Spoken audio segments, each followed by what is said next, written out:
नौजवानों का मुस्तकबिल मेरी सबसे ज्यादा तवज्जो होगी। गुर्बत का खात्मा करता होगा। अगर आप अपने हुकूक के लिए नहीं खड़े हो, आप गुलामों की जिंदगी गुजारे। पाकिस्तान में बहुत बार इलेक्शन हुए हैं, लेकिन ये 2024 का ऐसा इलेक्शन है कि पाकिस्तान की तारीख में सबसे बदतरीन इलेक्शन का रिजल्ट जो है वो नॉमिनेट होगा। यानी किस तरीके से होगा, आप नाज़रीन टीवी पे देखते रहे, रात 12 बजे से पहले पाकिस्तान तहरीक-ए-इंसाफ बड़े मार्जिन के साथ जीत रही थी। इसके बाद पाकिस्तान के अंदर क्या होता है, अचानक से रिजल्ट आना बंद हो जाते हैं। रिजल्ट आना जब अचानक से बंद होते हैं तो इसके बाद सब लोगों का मानना यह था कि अब जो है इलेक्शन में धांधली होने वाली है। मतलब बच्चा ये कह रहा था कि अब धांधली होने वाली है, लेकिन काफ़ी लोग ये सोच रहे थे कि नहीं ऐसा नहीं हो सकता, सिस्टम बैठ के कोई प्रॉब्लम हो जाती है। प्रॉब्लम यहाँ पे क्या होती है, प्रॉब्लम यहाँ पे ये होती है कि इलेक्शन कमीशन ऑफ पाकिस्तान के अंदर जो इलेक्शन कमीशन ने पॉलिसी अपनाई थी। पॉलिसी ये अपनाई थी कि इलेक्शन कमीशन ने ये फैसला किया था कि जो फॉर्म 45 होता है, फॉर्म 45 एक किसी हल्के से, लेट वी सपोज दैट कि जैसे कोई एक छोटा सा स्कूल है, कोई इलाका है, वो डिवाइड किया हुआ है, उस इलाके में से एक हल्के में से जो है जितने भी लोगों ने वोट कास्ट किया वो फॉर्म 45 होता है। अब वो फॉर्म 45 जो है जितने भी, जैसे let we suppose that polling agents हैं, उनके सिग्नेचर होते हैं, प्रेसिडिंग ऑफिसर सिग्नेचर होते हैं, ये फॉर्म 45 देन फिर चला जाता है आरओ के पास। आरओ जो है जितने भी हल्के का एक एमएनए एमपी का होता है वो फॉर्म 47 में डिवाइड हो जाता है। इलेक्शन में बाद में बताया गया 12 बजे के बाद बहुत ज़्यादा लोगों ने, ये जो स्पेशली जो है नुमाइंदे थे, जियो के थे और वाई थे, बहुत लोगों ने कहा, उन्होंने कहा कि जो आरओ तक एक्सेस है, यानी जो आरओ के पास जाने की एक्सेस है वो ना ही तो मीडिया मालिकान की है, ना ही पोलिंग एजेंट्स की, किसी की भी नहीं है। तो सब लोग हैरान परेशान हो गए कि ये कुछ ना कुछ कार्रवाई होने वाली है। लेकिन फिर माना गया कि नवाज शरीफ साहब जो हैं वो तकरीर करेंगे, बाकायदा विक्ट्री स्पीच देंगे। नवाज शरीफ साहब जो 12 बजे उठ के चले जाते हैं, क्योंकि उस वक्त तक इलेक्शन पाकिस्तान तहरीक इंसाफ जीत रही थी। लेकिन सुबह होती है, सुबह के बाद पता चलता है कि वही जो 50,000 मार्जिन की लीड से जो एमएनएमपी जीत रहा था, वही बाद में हार में तब्दील हो जाता है। मतलब अचानक से। लेकिन सवाल यहाँ पे ये आता है कि क्या पाकिस्तान में इलेक्शन जो है वो एक फेक इलेक्शन तो नहीं हुई? क्या पाकिस्तान में स्पेशली जो इंटरनेशनल मीडिया है वो क्या कह रहा है इलेक्शन के मुतालिक? इसके बाद फ्यूचर में प्राइम मिनिस्टर कौन बनने वाला है? क्या पीपल पार्टी इत्तेहाद करेगी पाकिस्तान मुस्लिम लीग नून के साथ, या क्या पाकिस्तान तहरीक इंसाफ जो है वो इल्हाक करेगा पाकिस्तान पीपल पार्टी के साथ? तो नाज़रीन आज हम आपको इस व्लॉग में बताएंगे कि नेक्स्ट फ्यूचर क्या होने वाला है। अस्सलाम वालेकुम नाज़रीन, मैं हूं इस्रार अहमद। नाज़रीन, पाकिस्तान की तारीख में सबसे बदतरीन रिजल्ट जो है इलेक्शन 2024 का रिजल्ट है, यानी जिसके अंदर बाकायदा लोगों के पास फॉर्म 45 मौजूद है, और फॉर्म 45 के बाद जब वो काउंटिंग करते हैं उसमें वो लोग जो है 40-40 हज़ार, 50-50 हज़ार की लीड से जीत रहे हैं। लेकिन जो इलेक्शन कमीशन ऑफ पाकिस्तान है वो जब रिजल्ट अनाउंस करता है तो उसमें 15-15, 20-20 हज़ार से लोग हार रहे हैं। हाजिर, सबसे पहले मैं आपको कुछ बातें समझाता हूं। एक्चुअली फॉर्म 45 क्या है, फॉर्म 47 क्या है, और इलेक्शन में धांधली किस तरीके से हुई है। मैं नाज़रीन सिर्फ एक हल्के की तस्वीर जो आपके सामने शेयर करता हूं, और वो हल्का जो है वो हल्का है नवाज शरीफ का। नवाज शरीफ का मुकाबला जो है वो होता है यास्मीन राशिद से। यानी आप ये समझे कि सबसे पहले धांधली किस तरीके से हुई है। मैं आपको नाज़रीन फॉर्म 45 और फॉर्म 47 जितने भी मेरे नाजरीन हैं जो ये देखना चाह रहे, सुनना चाह रहे, उनको मैं सबसे पहले ये बताता हूं कि फॉर्म 45 और फॉर्म 47 क्या है। फॉर्म 45 क्या है?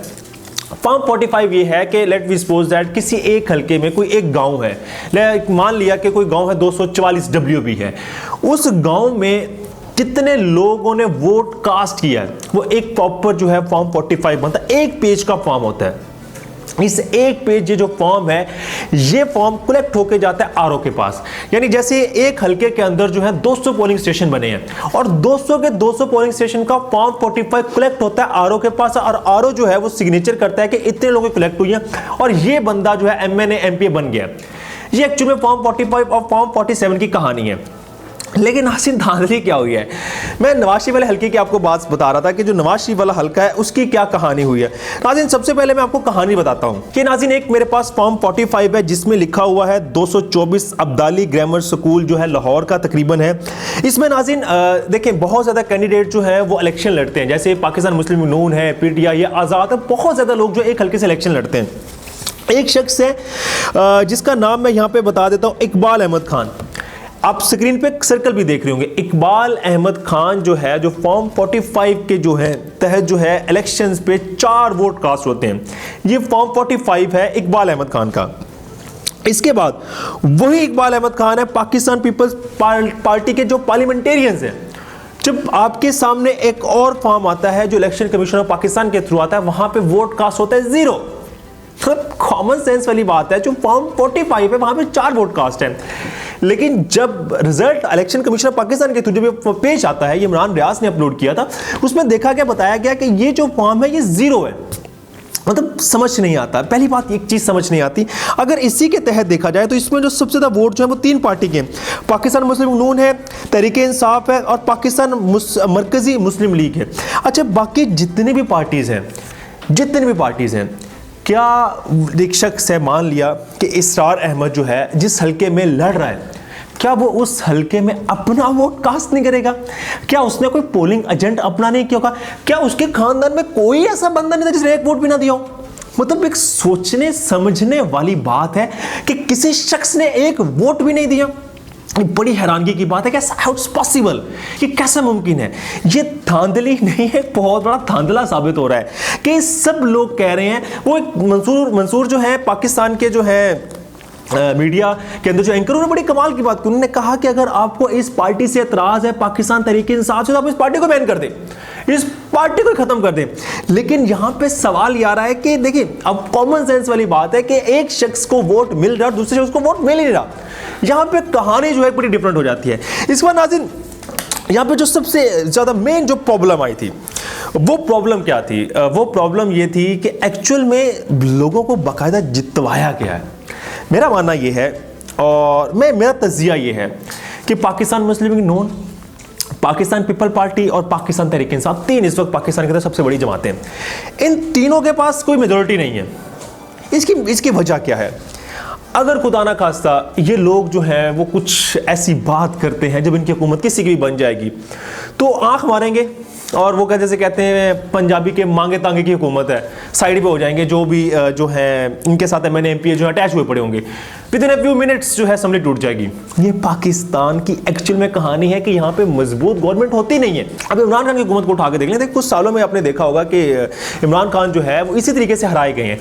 एक्चुअल में कहानी दरअसल ये है कि कोई भी हुकूमत बनाती है, मशरूत हुकूमत है, मखलूत हुकूमत बनाती है, तो with in a few minutes जो है वो टूट जाएगी। अगर कोई भी ऐसी कुछ भी वो पॉलिटिकल बिहेवियर या कोई ऐसी उनके आपस में अंडरस्टैंडिंग नहीं होती, पॉलिसीज में अपनाई नहीं होती, तो हुकूमत टूट जाएगी। लेकिन नाज़रीन, जो कुछ बातें हैं, मुझे सबसे ज़्यादा जो है एक बात पे बड़ा फ़ख्र होता है कि स्पेशली मुस्तफ़ा नवाज़ खोकर, उन्होंने बहुत कमाल की बात की। उनका ट्वीट मुझे ना दिल से चाह रहा है कि मैं स्क्रीन पे चलाऊं और आपको पढ़ के सुनाऊं कि एक्चुअल में मुस्तफ़ा नवाज़ खोकर ने क्या बात की थी। तो मुस्तफ़ा नवाज़ खोकर ने कहा कि मुझे ये कहने में कोई आर नहीं कि मैं अपनी शिकस्त को खुले दिल से तस्लीम करता हूं। ये देखकर अफसोस हुआ कि पीटीआई के उम्मीदवार अली बुखारी को हल्का 28 इस्लामाबाद की सीट हरा दी गई, जबकि वो वाज़े जीते हुए थे। जिन मौसम का नतीजा बदल कर जिताया गया वो दौड़ में कहीं भी नहीं थे। इस तरह शेख शाहीन भी हल्का 28 से वाज़े बर्तरी के साथ जीत चुके थे, लेकिन नतीजे जिनके भी हवाले नहीं किए जाते, बदतरीन धांधली आग से खेलने के मुतरादिफ है। यानी जितने भी पाकिस्तान के लोग हैं इस वक्त, बच्चा बच्चा, बूढ़ा बूढ़ा, नौजवान, सब लोग एक सवाल पूछ रहे हैं, अपने आप से भी पूछ रहे हैं, लोगों से भी पूछ रहे हैं। वो सवाल बड़ा इंटरेस्टिंग है। वो सवाल क्या है? वो सवाल ये है कि क्या पाकिस्तान में इस वक्त आम इलेक्शन जो हुए हैं क्या साफ और शफाफ हुए हैं? क्या पाकिस्तान में इस वक्त धांधली नहीं हुई? क्या पाकिस्तान में इस वक्त जितने भी लोग हैं जिनके पास फॉर्म 45 है, क्या वो लोग जो फॉर्म 45 के तहत जो इलेक्शंस के अंदर जो एमएनएमपी बन रहे थे, क्या उसके मुताबिक रिजल्ट आ रहा है या नहीं आ रहा? तो नाज़रीन, सब लोग एक ही जवाब देते हैं और वो जवाब क्या है कि नहीं, ये झूठ है, ये सरासर झूठ है। ऐसा बिल्कुल भी नहीं कि पाकिस्तान में साफ शफाफ इलेक्शन हुए। सब लोग जो हैं, मेजॉरिटी लोग जो हैं, वो ये कह रहे हैं कि हम लोग हराए गए हैं, हमें हराया गया है। अगर वोट को प्रॉपर कास्ट किया जाता तो ऐसा ना रिजल्ट आता। लेकिन आज मेरी राय कुछ और है। मेरी राय दरअसल ये है कि पाकिस्तान में इलेक्शन तो हुए हैं, ऐसा हरगिज़ नहीं कि पाकिस्तान में इलेक्शन ज़रूर हुए हैं, लेकिन प्रॉब्लम यहाँ पे ये आई थी कि इलेक्शन को बाकायदा मैनिपुलेट जो किया गया वो बड़ा इंटरेस्टिंग था। क्योंकि इंटरनेशनल मीडिया है वो ये बार बार एक ही बात कह रहे हैं कि पाकिस्तान में साफ शफाफ इलेक्शन नहीं हुए। हम इंटरनेशनल मीडिया के अंदर जो लोग बैठे थे उनका तो मैनिपुलेट हुए, इंटरनेट को बंद कर दिया गया, सिम को बंद कर दिया, प्रॉपर जितने भी लोग हैं वो यही बात करें। लेकिन एक इंटरेस्टिंग बात जो है वो मुझे बड़ी हैरानगी होती है, मुल्तान से मेहर बानो जो लड़ती हैं, मेहर बानो के 16,000 वोट मुस्तरद कर दिए कि ये ठीक नहीं थे वोट। और ठप्पे लगाए गए होंगे। Simple is that. 16,000, क्या पाकिस्तान के अंदर 16,000 लोग अनपढ़ हैं? क्या यही पढ़े लिखे लोग नहीं कि इनको नहीं पता कि वोट मुस्रिद कैसे होता है, वोट कैसे कास्ट होता है? मुझे इस बात की समझ नहीं आता। 16,000 वोट, हाउ इट्स पॉसिबल कि वोट को मुस्रिद कर दिया गया उसी हल्के में। बाकी और किसी हल्के में जो है, किसी में 2,000, 4,000, 5,000 मानते। 16,000 वोट बहुत बड़ा वोट मार्जिन है उनमें। यानी इसका मतलब यही होगा मुल्तान के लोग पढ़े लिखे नहीं है, मुल्तान के लोगों को शौर ही नहीं है। उनको प्रॉपर किसी स्कूल में, कॉलेज में, यूनिवर्सिटी में एडमिशन दिलवा जाए ताकि वो लोग जो अगले साल 5 साल के बाद जब भी इलेक्शन होंगे वो अपना वोट तो ठीक कर सके। तो नाज़रीन, किसकी जिम्मेदारी है? हमारे सियासतदान की जिम्मेदारी कि उनको पढ़ाएं, उनको लिखाएं, उनको ये बताएं कि वोट किस तरीके से कास्ट किया जाएगा। उनको नहीं पता, उनको नहीं शऊर, उनको तो किसी बात का पता ही नहीं है कि इलेक्शन के अंदर वोट डाले किस तरह जाते हैं। भाई आप सियासतदान हैं, आप निज़ाम को पढ़ते हैं, आप लोगों को सिखाएं, जाके मुल्तान के लोगों को शऊर दें कि भाई आपको जो वोट मुस्तरद हुए आज के बाद आप इस तरीके से वोट ना डाला जाए। तो ये नाज़रीन कहानी तल्ख हकीकत है, और एक ऐसी तल्ख हकीकत है कि यहाँ पे बोलते जाएं तो हमारे पास आवाज़ के अंदर जो है अल्फाज ख़त्म नहीं होंगे। लेकिन simple is that, who is this the next prime minister of Pakistan? ये नाज़रीन हालात बताएंगे कौन पाकिस्तान का इस वक्त प्राइम मिनिस्टर बनता है। और नाज़रीन, आज आपको हमारी इन्फॉर्मेशन और व्लॉग पसंद आएगा। अगर आपको हमारी इन्फॉर्मेशन और व्लॉग पसंद आए तो कमेंट सेक्शन में जाए, कमेंट का इज़हार करें। Thank you so much. अल्लाह हाफिज़।